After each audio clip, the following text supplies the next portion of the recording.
Suddenly, cowboy robbers stormed in, gear tougher than new whites, super hard to deal with. The leader of the robbers said they only wanted cash. He ordered his men to ransack. Everyone, unwilling, handed over valuables, sweating seeing their numbers. Ashan and his friend dug out their cash, but the robber boss even wanted the coffin. They were told to line up outside, but Sun Shao refused. Nearby, the ever-willing to help priest attempted to reason with them, but was ruthlessly knocked down by the robbers. In response to this scene, the robber boss merely smirked contemptuously. He issued strict orders to his men, instructing them not to spare any lives during the operation. Just when the situation was reaching a critical life or death point, Ashan swiftly activated his fighting spirit, and together with his friend, they efficiently dispatched a couple of the enemy underlings. Unfortunately, the robber boss galloped away. The chasing tavern owner fired her gun in frustration. It was too far, her modern gun couldn't reach him. Calming down, the travelers blamed Ashan and his mate. They thought they almost spotted because of a coffin. Ashan was left wondering why the robbers were so obsessed with that coffin, so he decided to pry it inside was just a regular corpse. He then sliced it open and started rummaging around inside. Eventually, he pulled out a bag of gold. Turns out they were using the corpse to smuggle gold, and those desert robbers had caught wind of it. The tavern owner said they were in it together. The robber leader only robbed the rich, so losing men had bring more for revenge. They were in the desert. All their horses were let go by the robbers. Walking on foot would never get them far, so everyone had to band together to face the oncoming crisis. On that tense night, everyone raised their glasses, fully prepared to embrace the battle that lay ahead. In the very center of the hall, Ashan sat calmly alone, and the robber boss seemed to have keenly sensed that a punchline to a joke was about to arrive. And subsequently, everyone swiftly took their positions, and the intense fight promptly kicked off. In no time, they unified and took care of the intruders. But just when they were about to breathe a sigh of relief, a gunman appeared at the door. Guess who? The ever-helpful priest with a gun. The next morning, Ashan and his friend rode away on the robbers' horses. The American guy slapped the Chinese guy hard, but the latter stared back unflinchingly. The man said he came halfway across the world, not to be a sandbag for whites. The American mocked, never seeing such a cocky yellow guy. He was immediately ready to teach the guy a lesson and make him understand his situation, but the man swiftly and effortlessly took down two thugs like lightning. The American's attack was easily dodged, followed by a punch that sent him flying.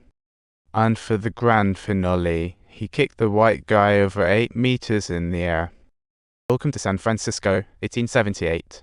After the Western slave trade ended, cheap Eastern labor flooded in, and Chinese had the lowest status in America. They were left as playthings for the white folks.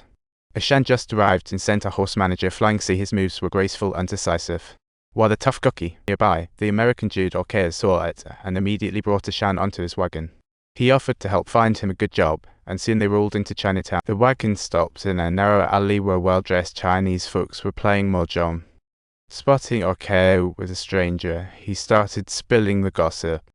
However, they didn't have much faith in the seemingly quite skinny guy, doubting whether he was truly someone of significance.